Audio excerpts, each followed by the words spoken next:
ನಮಸ್ಕಾರ. ಕನ್ನಡಿಗರ ನೆಚ್ಚಿನ ಒನ್ ಇಂಡಿಯಾ ಕನ್ನಡ ಯೂಟ್ಯೂಬ್ ವಾಹಿನಿಗೆ ನಿಮ್ಗೆಲ್ಲ ಸ್ವಾಗತ.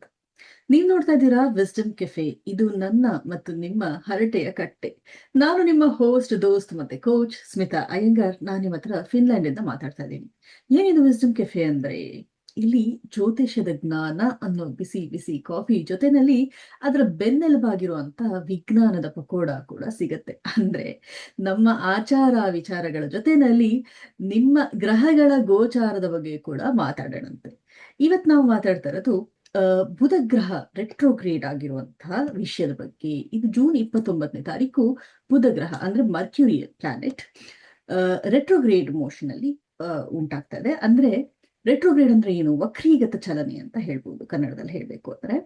ಈ ವಕ್ರೀಗತ ಚಲನೆ ಅಂತಂದ್ರೆ ಉಲ್ಟಾ ಉಲ್ಟಾ ಹೋಗುತ್ತಾ? ರೆಟ್ರೋಗ್ರೇಡ್ ಅಂದ್ರೆ ಉಲ್ಟಾ ಉಲ್ಟಾ ಹೋಗುತ್ತಾ ಗ್ರಹ? ಇಲ್ಲ, ಇದು ನಮ್ಮ ಭೂಮಿಯಿಂದ ನಾವು ನೋಡುವಾಗ ನಮ್ಮ ಕಣ್ಣಿಗೆ ಅದು ಉಲ್ಟಾ ಹೋಗೋ ಹಾಗೆ ಕಾಣುವಂತಹ ಒಂದು ಪ್ರಕ್ರಿಯೆ. ಇದನ್ನ ರೆಟ್ರೋಗ್ರೇಡ್ ಮೋಷನ್ ಅಂತ ಕರಿತೀವಿ ನಾವು. ಸೊ ಈ ಬುಧ ಗ್ರಹ ಯಾವುದು, ಏನಿದ್ರದು? ಸೊ ಇದನ್ನ ಒಂದು ಕತೆ ಮೂಲಕ ತಿಳ್ಕೊಳ್ಳೋಣ. ಒಂದು ಊರಲ್ಲಿ ಒಬ್ಬ ರಾಜ ಇರ್ತಾನಂತೆ.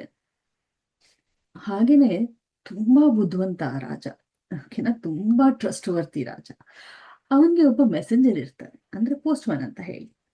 ಆ ಮೆಸೆಂಜರ್ ಕೈಯಲ್ಲಿ ಪ್ರತಿಯೊಬ್ಬರಿಗೂ, ಹಳ್ಳಿಯಲ್ಲಿರುವಂಥವ್ರಿಗೆ, ಊರಲ್ಲಿರುವಂಥವ್ರಿಗೆ, ಪ್ರತಿಯೊಬ್ಬರಿಗೂ ಮೆಸೇಜಸ್ ಏನಿರುತ್ತೋ, ಪೋಸ್ಟ್ಗಳೇನಿರುತ್ತೋ ಅದನ್ನ ಕಳಿಸ್ತಾ ಇರ್ತಾನೆ. ಯಾರ್ದಾದ್ರು ಮದುವೆ ಇನ್ವಿಟೇಷನ್ ಆಗ್ಬೋದು, ಅಥವಾ ಯಾವುದೋ ಒಂದು ಅರಮನೆ ಕಟ್ಟೋ ಅಂಥದ್ದು, ಮನೆ ಕಟ್ಟೋ ಅಂಥದ್ದು ಬ್ಲೂ ಪ್ರಿಂಟ್ ಆಗಿರ್ಬೋದು. ಎಂತಹ ಒಂದು ವಿಷಯ ಇದ್ರೂ, ಒಂದು ಕೆಲವು ಫ್ಯಾಮಿಲಿಗಳು ಒಟ್ಟಿಗೆ ಸೇರುವಂಥದ್ದು, ಏನೇ ಒಂದು ವಿಷಯ ಇದ್ರೂ ಆ ಒಂದು ಪೋಸ್ಟ್ ಮ್ಯಾನ್ ಮೂಲಕ ಪ್ರತಿಯೊಬ್ಬರಿಗೂ ತಿಳಿಸ್ತಾ ಇರ್ತಾರೆ.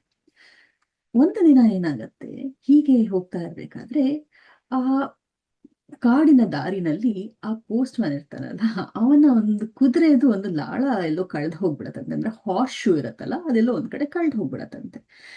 ಆದ್ರೆ ಅವಾಗ ಅದು ಹಿಂದಕ್ಕೆ ಹೋಗೋದಿಲ್ಲ, ಆದ್ರೆ ಮುಂದಕ್ಕೆ ಹೋಗೋದು ಸ್ವಲ್ಪ ನಿಧಾನ ಆಗತ್ತೆ.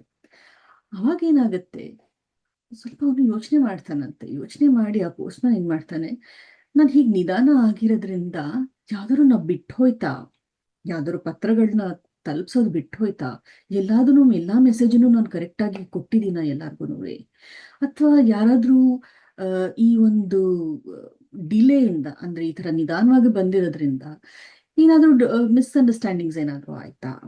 ಸೊ ಈ ರೀತಿ ಒಂದು ಯೋಚನೆ ಬಂದು ಇವನು ಕೇಳಕ್ ಶುರು ಮಾಡದಂತೆ. ಆ ಹಳ್ಳಿಗಳಲ್ಲಿ ಜನಗಳಲ್ಲಿ ಕೇಳಕ್ ಶುರು ಮಾಡದಂತೆ. ಅವಾಗ ಕೆಲವ್ರಿಗೆ ಅನ್ನಿಸ್ತು, ಓಕೆ, ಇದೇನೋ ಈ ಕನ್ಫ್ಯೂಷನ್ ಏನೋ ಸ್ಪ್ರೆಡ್ ಆಯ್ತು. ಇದು ಕೆಲವ್ರಿಗೆ ಬಹಳಷ್ಟು ಗೊಂದಲಗಳು ಆಯ್ತು.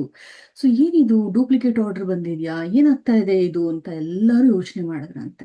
ಸೊ ಕೆಲವರೆಲ್ಲ ಪುಸ್ತಕನ ಅಪ್ಸೈಡ್ ಡೌನ್ ಓದಿದ್ದಾರೆ, ಏನೇನೋ ಆಗೋಗ್ಬಿಟ್ಟಿದೆ, ಹೇಗಾಯ್ತು ಇದು, ಇಷ್ಟೊಂದು ಕನ್ಫ್ಯೂಷನ್ ಯಾಕಾಯ್ತು? ಅವಾಗ ಜನಗಳೆಲ್ಲ ಒಂದು ಹೇಳಿದ್ರಂತೆ, ಓ, ಈ ಮೆಸೆಂಜರ್ ಇಂದ ಏನೋ ತಪ್ಪಾಗಿದೆ, ಈ ಹ್ಯಾಸ್ ಫೇಲ್ಡ್ ಅಸ್ ಅಂತ.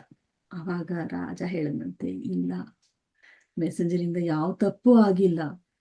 ಅವನ ಕುದುರೆಯ ಲಾಳ ಎಲ್ಲೋ ಬಿಟ್ಟು ಹೋಗ್ಬಿಟ್ಟು ಅವ್ನು ನಡೆಯೋದು ಒಂಚೂರು ನಿಧಾನ ಆಯ್ತು ಹೊರತು, ಪ್ಲಸ್ ನಿಮಗೆ ನಿಮ್ಮ ಒಂದು ಭಾವನೆಗಳು, ನಿಮ್ಮ ಒಂದು ಎಮೋಷನ್ಸ್ನ ಅರ್ಥ ಮಾಡ್ಕೊಳ್ಳೋದಿಕ್ಕೆ, ಅದನ್ನ ನೋಡೋದಿಕ್ಕೆ, ಅದನ್ನ ಅಬ್ಸರ್ವ್ ಮಾಡೋಕ್ಕೆ, ಅದನ್ನ ತಿಳ್ಕೊಳ್ಳೋದಿಕ್ಕೆ ಟೈಮ್ ಸಿಕ್ಕಂಗಾಗಿದೆ.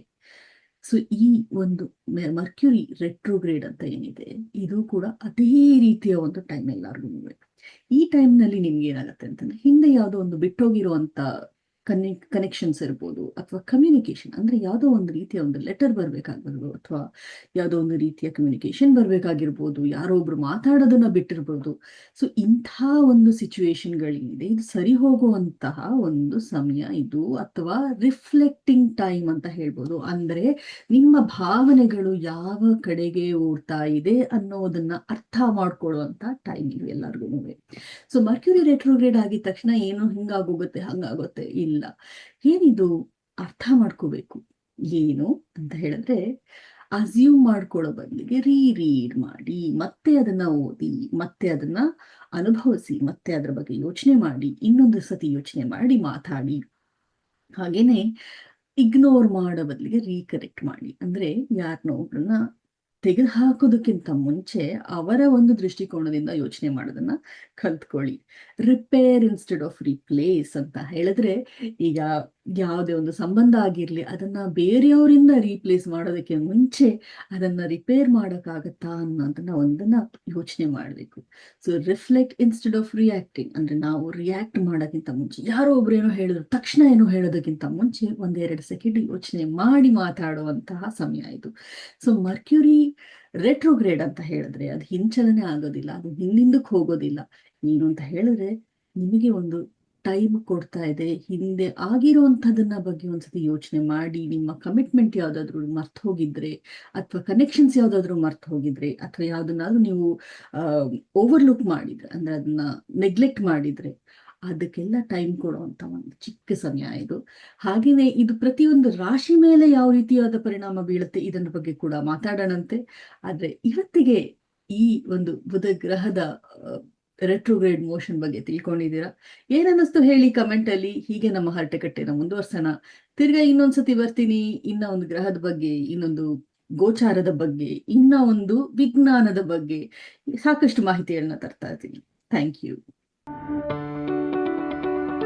ಯಾವುದೇ ಸುದ್ದಿಯ ಅಪ್ಡೇಟ್ ಅನ್ನ ಮಿಸ್ ಮಾಡ್ಕೊಳ್ಬಾರ್ದು ಅಂದ್ರೆ ಈಗ್ಲೇ ಒನ್ ಇಂಡಿಯಾವನ್ನ ಸಬ್ಸ್ಕ್ರೈಬ್ ಮಾಡಿ. ನಿಮಗೆ ಬೇಕಾದ ಭಾಷೆಯಲ್ಲಿ ಎಲ್ಲಾ ಸುದ್ದಿ ತಿಳಿಬೇಕು ಅಂದ್ರೆ ಒನ್ ಇಂಡಿಯಾ ಆಪ್ ಅನ್ನ ಡೌನ್ಲೋಡ್ ಮಾಡ್ಕೊಳ್ಳಿ.